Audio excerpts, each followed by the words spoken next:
Assalamualaikum Pak Fajar Pramono, masih nyambung? Salam, siap. Oke, kayaknya semakin siang semakin minus. Ya, untuk selanjutnya mahasiswi yang akan mempresentasikan skripsinya atas nama Lydia Fahrika Syafutri dengan judul skripsi Studi Penafsiran Ayat-ayat Khianat menurut Tafsir Al-Misbah karya Muhammad Syihab. Silakan untuk dijabarkan atau dipaparkan sebelum nanti masuk koreksi dengan Bismillahirrahmanirrahim. Assalamualaikum warahmatullahi wabarakatuh. Waalaikumsalam warahmatullahi wabarakatuh. Jazakumullah atas waktunya. Yang paling berkenan kepada saya.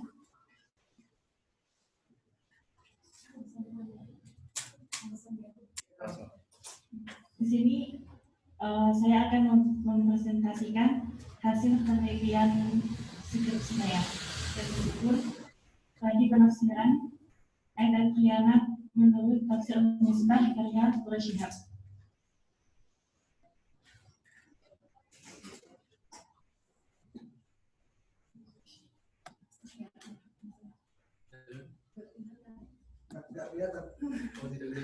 Jadi dengan sampaikan yang ada di sini nggak apa-apa mau di sini. Ini lagi sampai sini lagi sampai laptop ya. Abstrak itu aja dibaca, nggak apa-apa loh.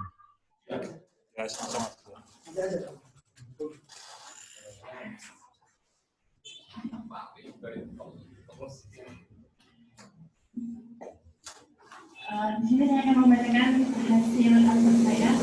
Khianat diartikan pengkhianatan atau kecurangan. Sedangkan dalam Kamus Bahasa Indonesia, khianat adalah seseorang yang mempunyai sifat tidak setia, mengikat janji, tipu daya, perbuatan yang dibenci oleh Tuhan. Penulis mengkaji penafsiran ayat khianat menurut Tafsir Al-Misbah karya Muhammad Syihab yang terjerat Al-Adab Al-Jazmari.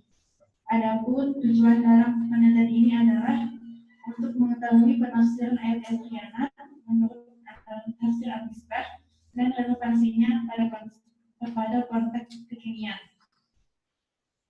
Penelitian ini bersifat penelitian pustaka dengan teknik pengumpulan data berupa dokumentasi.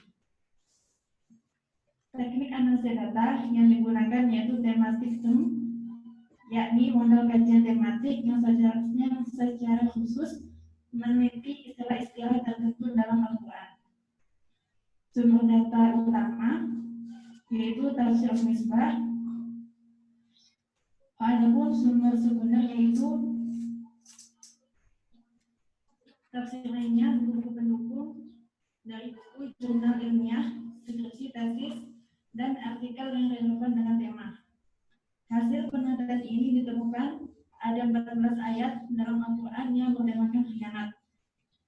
Adapun Muhammad Syihab menafsirkan khianat ke dalam beberapa makna, di antaranya sesuatu yang tersembunyi, pandangan negatif yang tersembunyi, pengkhianatan terhadap diri sendiri, mengkhianati hukum, khianat perbuatan, khianat terhadap Allah dan Rasul, khianat dalam perjanjian, khianat terhadap amanah keagamaan, dan khianat terhadap suami. Relevansi khianat dalam konteks kekinian di antaranya nifaq, seudon, curang, ingkar dalam sumpah jabatan, dan membuka aib suami di media sosial.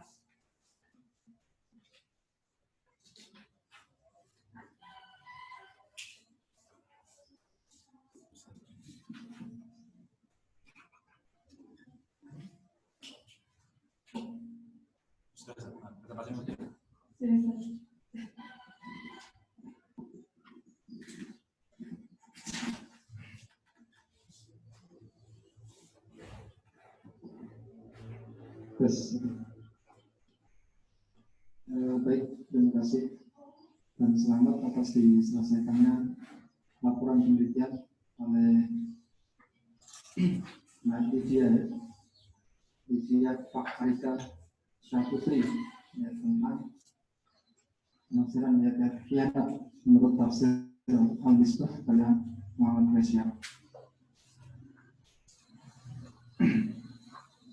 Mungkin ada beberapa hal yang perlu diberi masukan atau kritisi pada desain penguji ayat apa dalam Al-Misbah. Ustaz Brahma? Ya, siap.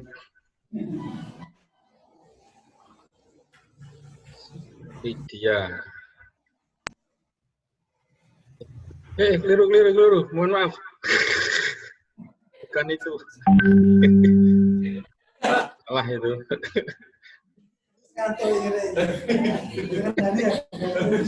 Ngantuk, Rek. Masih tak hapus kok, masih bisa berubah ini. Yang jelas lulus ya. Assalamualaikum warahmatullahi wabarakatuh. Lydia Fakhrika Saputri. Saputri ya? Bukan Saputra. Saputra kan Ahmadiyah Saputra. Ada hubungannya. Ya. Semester berapa, Ustazah? Semester 10. Semester? 10. Oh, 10.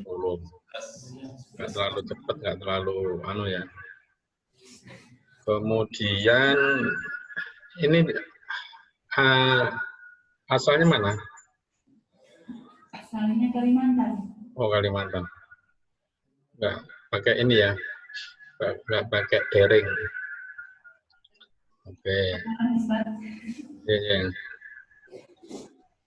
Studi penafsiran ayat-ayat khianat. Tafsir Misbah. Saya judulnya gini, Ustazah. Pertama, studi penafsiran ayat khianat. Menurut ini tambah dalam, menurutnya hilang dalam tafsir Al-Misbah. Ini nggak usah. Tangan. Karya M. Quraisy Shihab itu nggak perlu. Apa ini alasannya? Kenapa tertarik untuk meneliti tentang khianat? Ini hurufnya sudah betul ya? Sudah betul belum ini?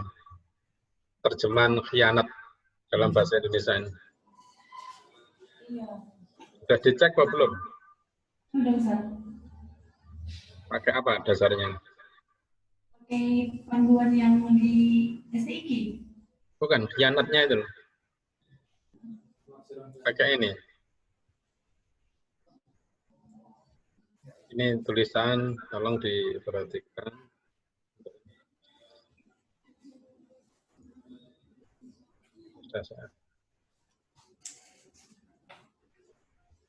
Ya, masuk ini ya, diperhatikan untuk maksudnya pedoman transliterasi itu. Kembali ke kata khianat tadi. Halo?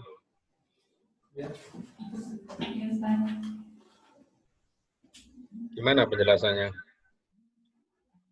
Untuk meyakinkan ke saya, kata-kata khianat itu sudah betul ya. Dasarnya apa? Maksudnya ini penulisan kata khianatnya, Ustaz? Iya, betul. Kata-kata khianat. Itu kan kunci dalam skripsi antum itu. Oh, kemudian Anda sih lihat di panduan STIQ, Ustaz.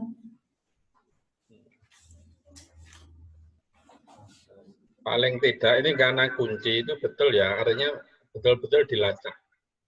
Pakai dasarnya apa? Kalau memang menggunakan pedoman transliterasi itu betul apakah seperti itu ya? Nanti dipastikan, itu yang pertama. Kemudian yang kedua, tadi katanya ini, kenapa ditebelin? Mulai lanjut ini. ditebeli, terus marginnya di tengah. Kalau Khilaf apa memang ada unsur kesengajaan atau gimana? tidak sengaja Ustaz. Tapi kalau yang di print out dia betul Ustaz, tapi pas di file itu ternyata dia salah. Tebel. Iya di print outnya benar dia. Ini lah ya Pak, yang perlu antum perhatikan. Ya, kelihatan nggak?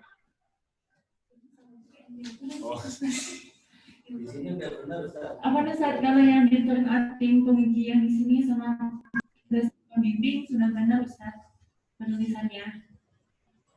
Tapi yang di file salah. Ya. Misalnya ini ya, saya ngambil contoh dari sini. Ini loh yang sering kali itu, ini belum antum rubah. Satu, kalau kata pengantar, abstrak, kalau skripsi 1,5 atau 2, atau umumnya 2. Ini dirubah. Ini yang sering kali kurang mendapatkan. Sehingga kuaco ya, tulisan-tulisan itu banyak yang agak kacau tulisannya. Oke ya. Terus pertanyaan tadi saya adalah kenapa tertarik untuk meneliti tentang khianat.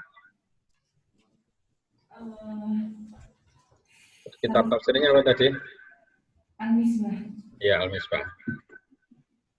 Salah satunya karena Al-Misbah, yang kedua bicara tentang khianat. Tertarik tentang khianat. Apa alasan? salah satunya karena khianat belum ada yang membahas. Yang kedua ada di latar belakang satu di paragraf 3 yaitu tentang karena khianat itu sudah menjadi hal kayak dan di halaman 2 ada saya sebutkan contoh-contoh yang sering terjadi dalam masyarakat. Cara lihat halaman 2 dari mana? Gimana Ustaz? Untuk cara melihat cepat untuk cari halaman 2 mana?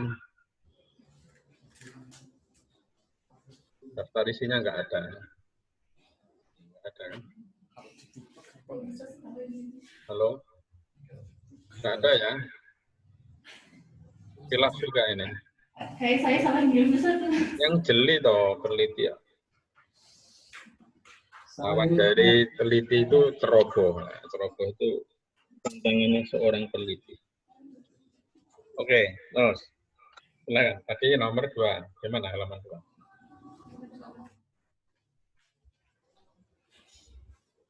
Ini khianat, beda lagi. Ya, tulisannya. Coba antum cek dengan judulnya.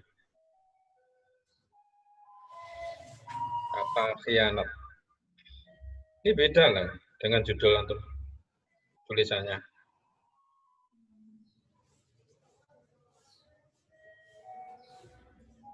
Halo, Lydia. Masih ada kan?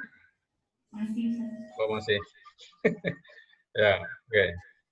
Tolong konsisten ya. Ini karena kata kunci itu menjadi perhatian. Ini Pak, kata keyword itu kan kata yang paling banyak disebut di berbagai bab, di latar belakang.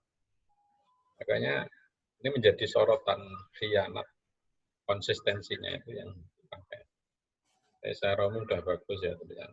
Terus penulisan paragraf ini kayak maksudnya apa ya? Coba antum jelaskan. Tulis paragraf begini gimana? Gimana Ustaz? Inilah nulis paragraf. Ini kan paragraf ini maksudnya. Nggak ada kata kalimat penghubung, nggak ada kalimat penjelas. Padahal ada kata sudah melarang atau salah motongnya. Salah motong juga. Ini loh sahabat, kelihatan nggak di layar? Ini saya temukan di beberapa tempat. Masa nyusun paragraf begini? Ya. Halo? Kelihatan ya? Itu di halaman 2. Tolong diperhatikan ya. Anunya penulisan. Oke, sekarang apa yang ingin antum teliti dalam apa yang ingin antum teliti dari tema ini?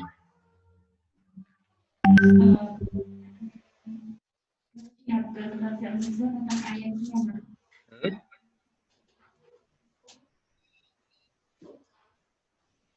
Dua hal itu ya. Nah, saya tanya yang nomor 2. Apa kesimpulannya? Rumusan masalah yang kedua itu apa kesimpulannya?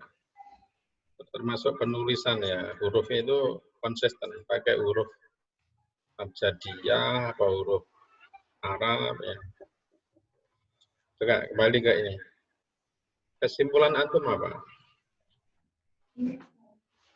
Dari kesimpulan konteks keinginan itu, bagaimana relevansi penafsiran tafsir al-misbah karya M. Quraisy Shihab dalam konteks kekinian? Apa kesimpulan antum dalam penelitian ini? makanya dari hasil analisa yang rumusan masalah pertama, di situ untuk menjawab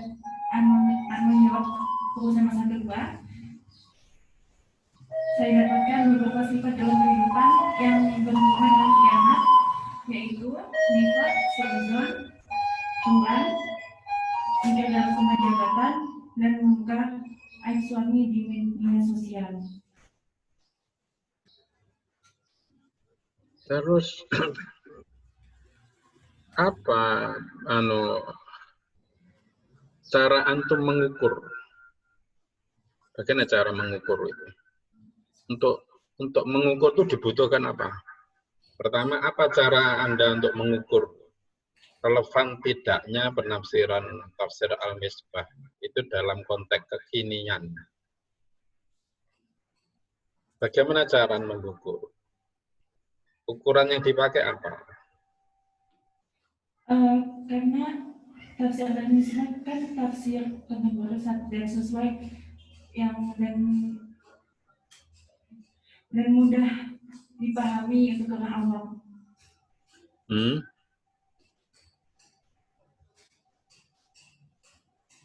Metode yang terpakai apa jenis penelitiannya? Tematik. Tematik, Ustaz. Nah ya, sekarang dengan tematik tadi apakah bisa menjawab, mengukur relevansi penafsiran tafsir al-misbah ini ya dalam konteks kekinian. Cara mengukurnya bagaimana? Metode yang dipakai apa? Kalau tematik bisa nggak untuk mengukur ini?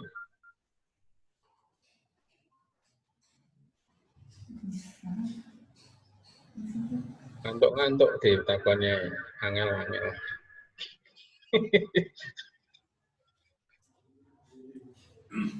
Ini paling enggak harus menjadi ini ya pikiran kita. Yang kedua pelajarannya antum harus mampu mempertanggungjawabkan apa yang antum tulis. Saya nggak akan pernah untuk presentasi saya nggak begitu kok dengarkan. Saya hanya mengkritisi apa yang antum tulis. Kayak khianat tadi, terus metode yang dipakai apa, alat yang diukur. Ya, bisa saya urat-urat, tolong diperbaiki. Oke, sekarang saya ingin nanya dua lagi ya. Yang pertama, apa yang menjadi rujukan utama, rujukan pendukung, rujukan tambahan dalam penelitian ini? Yang rujukan utamanya apa? Tafsir al-misbah. Rujukan utama Ustaz. Oke, terus rujukan pendukungnya.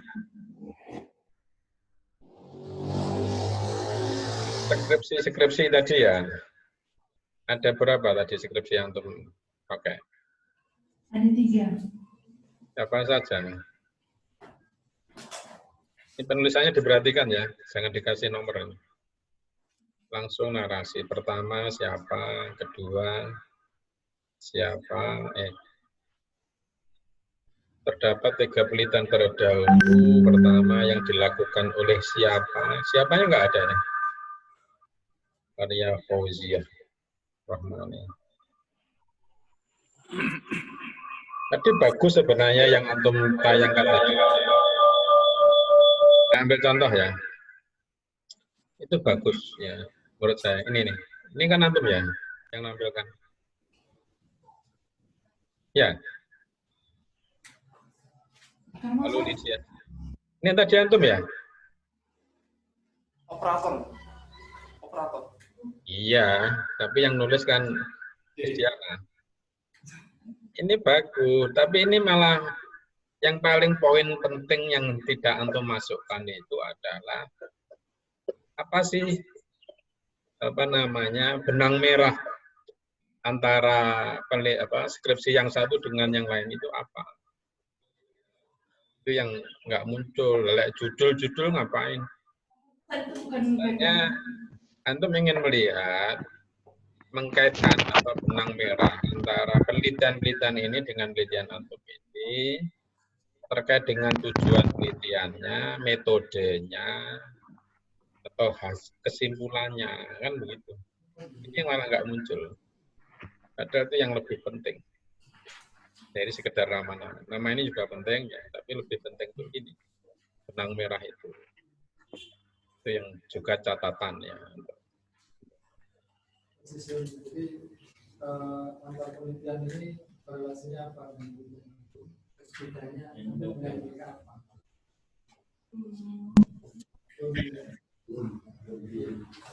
Bedanya untuk mereka.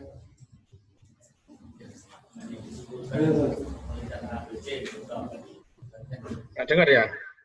Ya, positioningnya belum. Positioningnya belum. Ya, kalau positioning juga. Positioningnya nggak ada.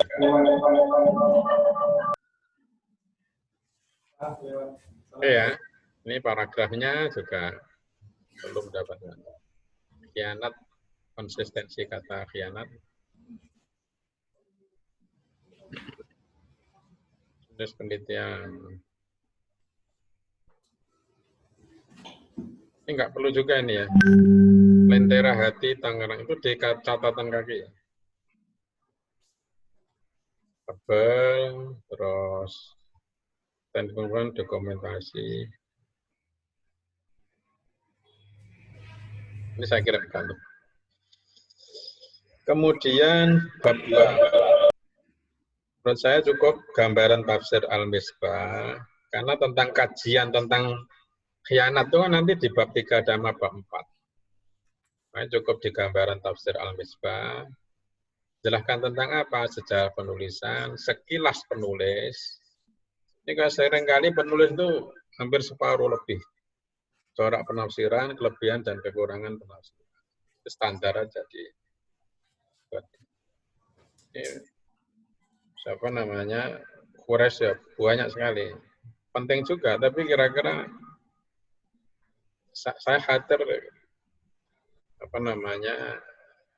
keluar dari tema besar antum. Kontribusi penulisan agak tergesa-gesa ya, penggunaan bahasa. Oke, yang terakhir ya, berapa jurnal yang antum jadikan referensi? 6. 6 Ustaz. Oh, 6. Iya. Hitung ya.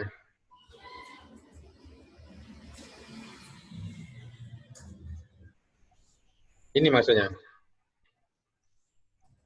Ini salah loh ya. Wikimedia tolong nggak usah dipakai. Muslim gini juga nggak. Kalau ada itu memang nggak begini. Ada misalnya di Muslim itu ada penulis, judulnya apa, buku apa, tesis apa. Ini masih mending, tapi tetap ada judulnya itu. Mana jurnalnya? Udah saya buka bagus. Mana jurnalnya? Katanya 6 ini. 6 katanya. Ini 1, Khairuddin, etika pelaku bisnis dalam perspektif Islam. Itu 1. 2, dampak komunikasi jaring sosial. Arlina. Ya, Arlina. Padahal antum ngambil tema apa? Khianat, iya. Khianat sama Al-Misbah. Apa ya hubungannya ini? Antum mengangkat etika pelaku bisnis dalam perspektif Islam. Oh, itu pas Ana mengambil di implementasi di bab 4, Soal apa? tentang contoh implementasi perbuatan sifat curang. Ya. Satu lagi ya Ustaz Ridho, tadi sudah 2, 3 kali. Hanya mengingatkan saja di bab 3 sama 4. Bab 3, 4 itu tolong.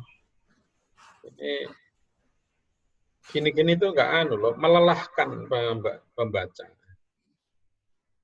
Makanya dikasih poinnya. Terus kedua harus memastikan apa sih perbedaannya antara temuan data sama analisa data.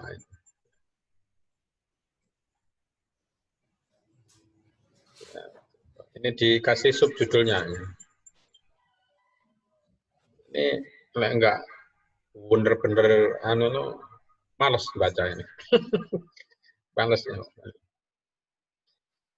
Kira-kira itu Ustaz Ridho. Sekali lagi saya ucapkan selamat kepada Lydia sama Ustaz Ridho yang telah bekerja sama dengan baik untuk review dan tolong diperbaiki ya skripsinya. Itu saya kembalikan Ustaz Ridho. Assalamualaikum warahmatullahi wabarakatuh.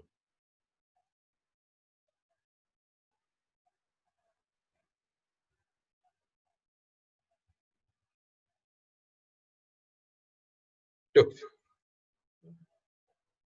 Apa ini kok mati? Halo. Duh. Mati. Halo, halo.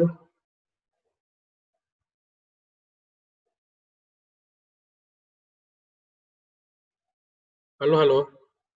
Ustaz Ridho. Nanti siapa ya?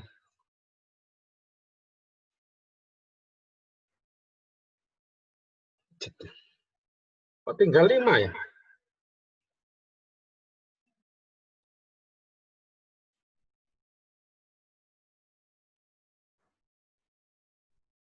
Halo Ustaz Ridho. Hilang ya? Kok hilang apa ya?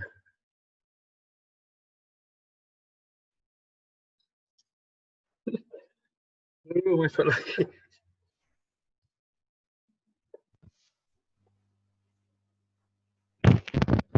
Nah. Mana ya nih?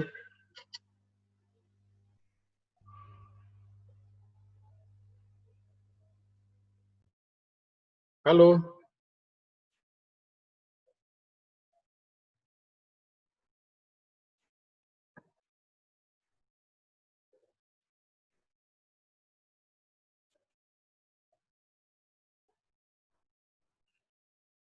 Silva, ini kok hilang ya Ustaz Ridho. Terus tadi siapa? Lydia. Ya kemana ini? Ustaz Paranto?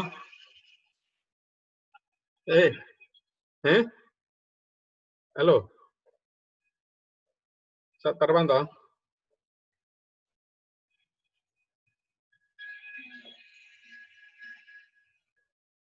Halo? Ustaz mati. Ya, halo. Baru aja jelek ini. Ya, Nyala toh?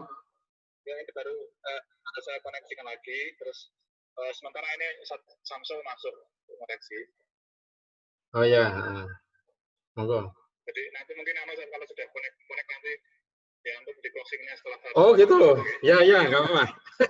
Ya wis, nggak apa-apa. Ye, monggo. Ya. Assalamualaikum warahmatullahi wabarakatuh.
Sambil nunggu mungkin.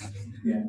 Jadi itu kan mestinya dipraktekkan ya, diimplementasikan apa namanya pedoman transliterasinya kan. Su itu berarti U dikasih apa kalau panjang? Soalnya garis bawah, garis atas ya, garis atas. Kalau di sini pakai garis ini, jempol itu ya, pokok monggo. Zon, harusnya gimana tulisnya zon? Z atau Z? Zon pakai U atau pakai A? Terus DZ atau apa? Di sini kalau zon itu apa? Di transliterasi. Bagaimana transliterasi? ZH. Harusnya Z. Kenapa itu kok DZ? Mendapat pedoman dari mana itu? Kan ada tanda. Apa ngetiknya sedang bermimpi itu? Itu mungkin nanti masih ada lagi ya yang salah atau kurang tepat seperti di dalam ini pedomannya aja salah. Misalnya kata al-khulafa ar-rasyidin, rohnya kan panjang loh, rasyidin, jadi harus A ada garis di atas huruf A kan begitu misalnya. Kalau alif itu lafaznya udah benar. Jadi pedomannya salah, apalagi nanti yang di pedoman ini. Jadi pedoman ini harus ketika ngetik harus super teliti. Nanti ketika penerapan di dalamnya juga harus super teliti. Baik. Berikutnya saya melihat antara bab 3 itu halaman bab 3 dan bab 4 ada pengulangan ya. Bab 3 penafsiran, kalau bab 3 nggak apa-apa lah seperti ini ya. Penafsiran ayat khiyana dalam al-misbah misalnya Yusuf 52 dan seterusnya itu ya. Nah, harusnya ketika analisis tidak itu lagi sudah.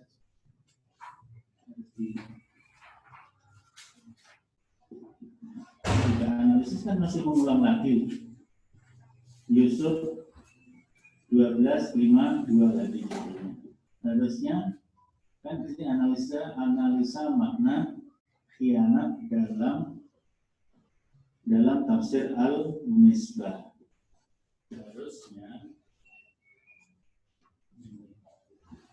Harusnya seperti yang ada dalam tabel itu. Jadi yang sebenarnya yang dalam tabel itu tidak usah judul khusus. Itu judulnya judul tabel aja. Jadi tabelisasi dari 4.2 sehingga ini tidak jadi 4.3 ya. Jadi tabel saja. Maka analisa makna khianat dalam tafsir al-misbah A itu sesuatu yang tersembunyi. B itu pandangan negatif yang tersembunyi. C apalagi itu kalau bisa pakai apa namanya kata-kata yang singkat ya. Ini sudah judul tematiknya, judul subtematik dari khianat. Nah, kemudian dari penjelasan dari halaman 40 sampai 56 itu baru diringkas dalam bentuk tabelisasi. Sehingga tidak ada antara 4.2 dengan 4.3 ini kan bukan subbab tersendiri-sendiri. Jadi 4.2 itu yang ada dalam 4.3 itu dijadikan subjudul tidak lagi subjudulnya tidak Yusuf 12:52 atau itu kan sama dengan bab 3 kan? Bab 3-nya inilah pentingnya metodologi, penerapan metodologi analisis itu. Sehingga 4.3 itu adalah tabelisasi. Memang tabelisasi ini penting. Masuk tulisan artikel jurnal kalau ingin masuk jurnal berreputasi, misalnya Scopus itu harus banyak tabel. Kalau cuma narasi itu aja nggak menarik. Ada tabel, misalkan ada gambar, itu bisa. Skripsi aja bisa masuk Scopus. Yang penting diolah dalam naskah publikasinya harus nanti kan kalau banyak artikel dari produksi Iskarima masuk jurnal berreputasi akan menaikkan nilai akreditasi juga. Jadi skripsi harus diarahkan ke sana, sehingga nanti naskah publikasi dibuat oleh mahasiswa, disempurnakan oleh dosen, nanti namanya bila kesepakatan nama pertama siapa? Iya, kesepakatan sama Rako ini karena Ustaz sampai itu pembimbingnya Ustaz itu keperluan untuk jabatan fungsional pertama. Maka kalau pertama berarti harus mengolah lebih banyak. Judulnya jangan persis ini. Judulnya pikiran itu walaupun bahannya dari sini. Tapi kalau namanya kalau saya cukup tulis dua. Menulis pertama ya yang punya, lagi yang banyak sama berperannya. Itu cara kolaboratif antara dosen dan mahasiswa. Nah, tadi kan Pak Fajar menanyakan kesimpulan tentang relevansi dengan kepinginan itu Pak. Tadi kan belum selesai terus mati. Gimana? Kesimpulan dengan relevansi kepinginan itu kok terlalu sederhana menurut saya, kurang canggih sebagai sebuah skripsi di sekarang. Kekinian dalam bidang politik kan kekinian dalam politik, dalam pendidikan, dalam usaha lebih canggih. Sebenarnya kemarin sudah saya arahkan ke situ. Dalam keluarga dulu ya, ini kan banyak keluarga ya.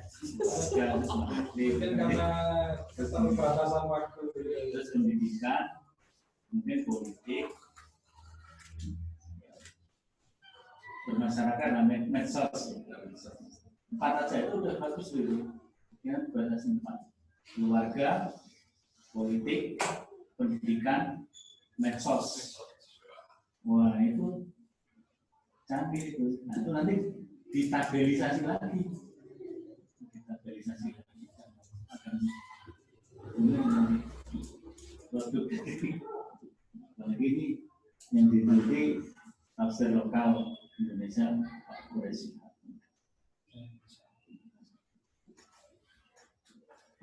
Saya belum bertanya ya Pak. Kita belum bertanya. Belum uji berarti.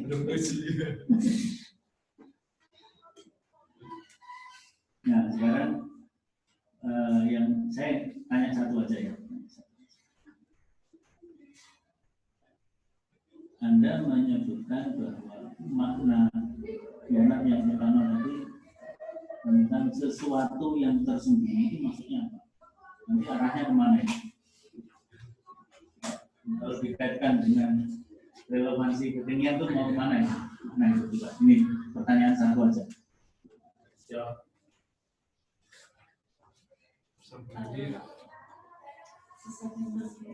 Jadi antara khianat dengan lipat itu kan ada sama. Tapi kalau ini sudah anak tulis,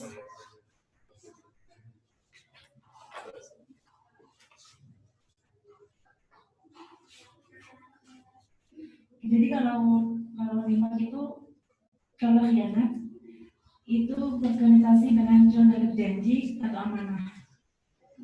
Dan katakan ada tersembunyi, tersembunyi itu apa? Jadi kita Jadi ada yang jawab Pak. Jadi kita kalau khianat sesuatu yang tersembunyi, mau khianat tapi enggak. Kalau misalnya kalau munafik itu kan nampak Ustaz. Nampak. Kalau khianat kan bisa kita masuk dalam suatu forum. Nifak itu kan menyembunyikan kekafiran, menambahkan keimanan. Jadi yang tersembunyi disembunyikan adalah kekufurannya, seolah dia nggak kafir, seolah beriman, padahal aslinya ya kan itu kan. Dan itu karena semuanya perlu amanah, juga walaupun padahal dia tidak beriman, tapi nampaknya itu. Jadi disembunyikan apanya? Kekafiran. Jelaskannya. Yang tanya saya jawab saya, nanti dapat nilai saya nanti. Nilainya juga tersembunyi itu. Nilainya tersembunyi. Termasuk pemusuhan. Nanti kan kalau dalam konteks politik ya,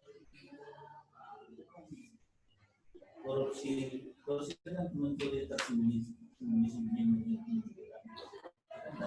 ada korupsi, ada apa? Pendidikan ada apa? Pengkhianatan dalam pendidikan itu ada apa?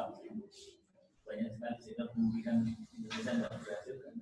Ada khianat, fil tarbiyah, ya kan? Dalam keluarga seperti itu. Kan termasuk mengkhianati suami yang mana? hanya istri mungkin suami, dan suami mungkin istri. Biar ada. Dan kemudian dalam bermasyarakat, masuk dalam bermedsos, luas, menyebarkan berita hoax itu kan khianat. Kekinian itu seperti itu.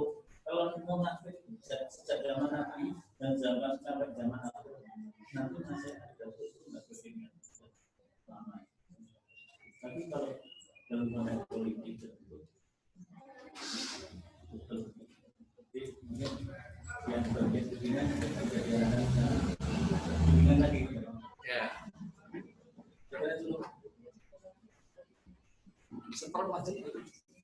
Alhamdulillah.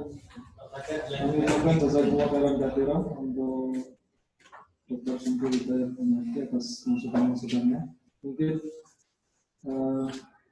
bisa jadi input yang baik, ya, beberapa poin tadi yang perlu ditambahkan. Dan juga ada yang belum selesai dari Ustaz Fajar Pramono, mungkin bisa dilanjutkan, Ustaz. Sudah online. Ustaz Fajar. Gimana, Ustaz? Yang tadi bisa dilanjutkan, Ustaz. Loh, punya saya kan sudah selesai. Mas Abu? Sudah. Iya. Karena tadi kan terus mati lampu. Oh gitu. Sampai mana tadi? Saya mungkin yang dengan kekinian gitu. Ya, yang tadi yang agak mirip saya tanyakan dengan Ustadz Syamsul Hidayat terkait dengan melihat relevansi tadi lah. Itu sebenarnya sah-sah saja, silakan. Hanya nanti yang antum harus siap itu adalah menggunakan alat apa, metodenya yang dipakai apa gitu. Kalau sebatas metode yang antum cantumkan di metodologi itu, kayaknya belum bisa menjawab itu. Itu di situ. Kan itu kan korelasi dengan kekinian ya. Itu kan pakai alat ukur apa itu? Kira-kira. Gimana Ustazah Lydia? Bisa diulang pertanyaannya? Bisa diulang? Ya. Untuk mengukur, untuk mengetahui relevansi antara tafsir itu dengan konteks kekinian itu pakai apa? Secara metodologi.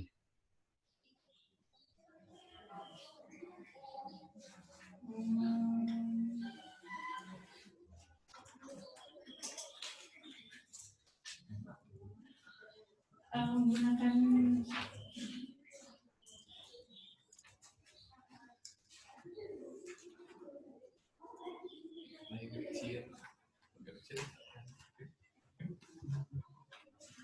menarik kesimpulan dari yang didapatkan di dalam penafsiran menarik kesimpulan dari penafsiran khianat dalam tafsir Al-Misbah.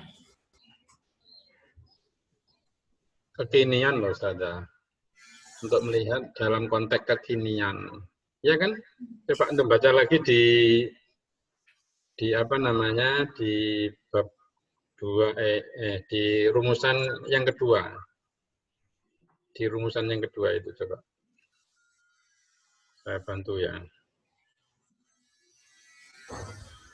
Di rumusan yang kedua.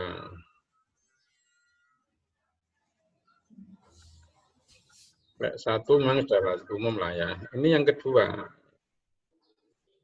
Saya tidak mengatakan tidak boleh. Hanya antara kan ini kan enggak, ini namanya kita kan enggak ngarang ya membuat kesimpulan nanti kan. Proses untuk pengambilan kesimpulan kan ada namanya alat metodenya yang dipakai. Ini ya. Saya tampilkan lagi. Oke, skripsi.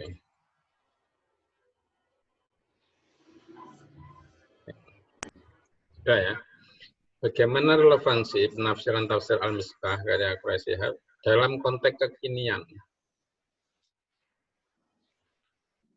Bisa pakai literatur.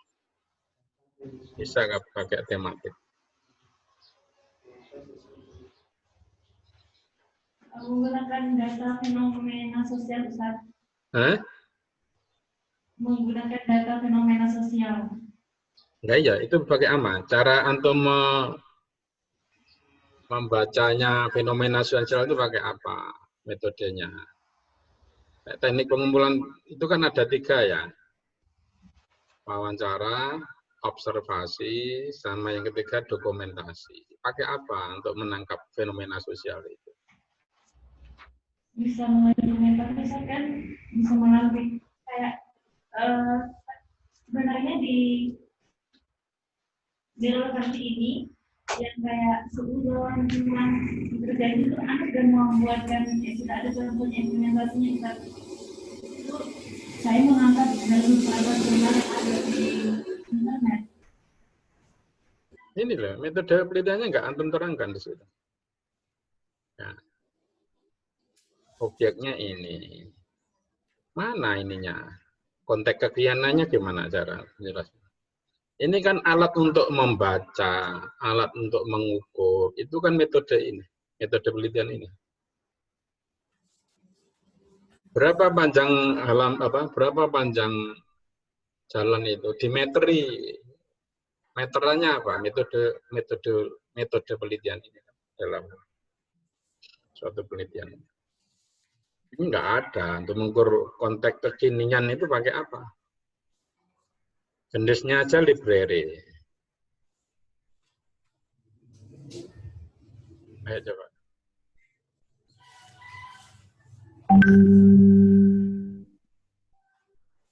Kalau pendapat saya, kesimpulan itu melompat. Nggak pakai apa-apa terus dibuat kesimpulan, itu melompat.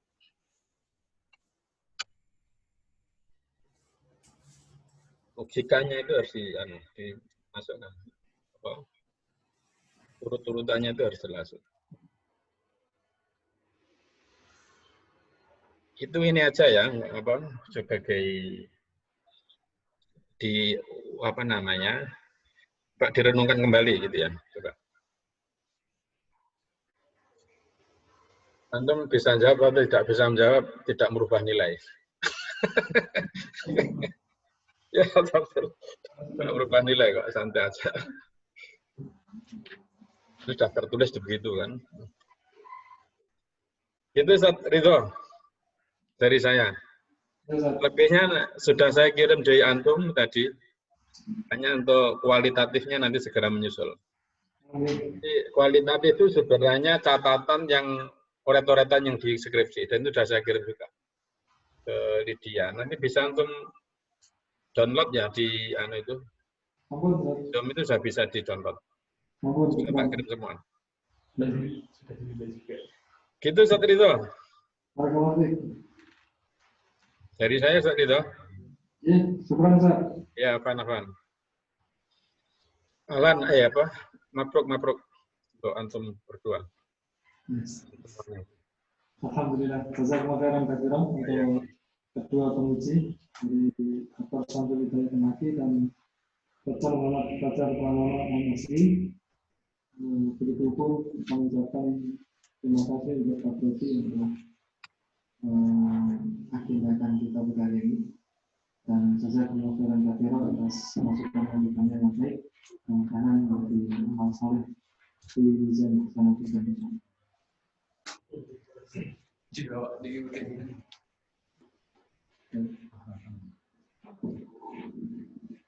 Jazakumullah atas bantuannya, Ustaz.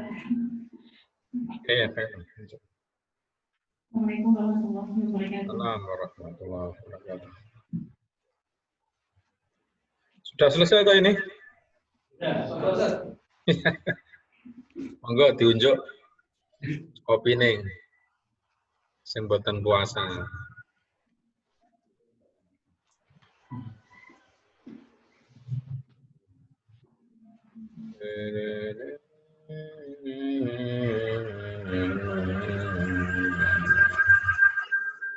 Ini berarti saya live nggih, Ustaz? Saya live berarti nggih ini. Kenapa? Live. Saya keluar dari grup nggih. Apanya, Ustaz? Keluar dari grup. Iya, enggak apa-apa.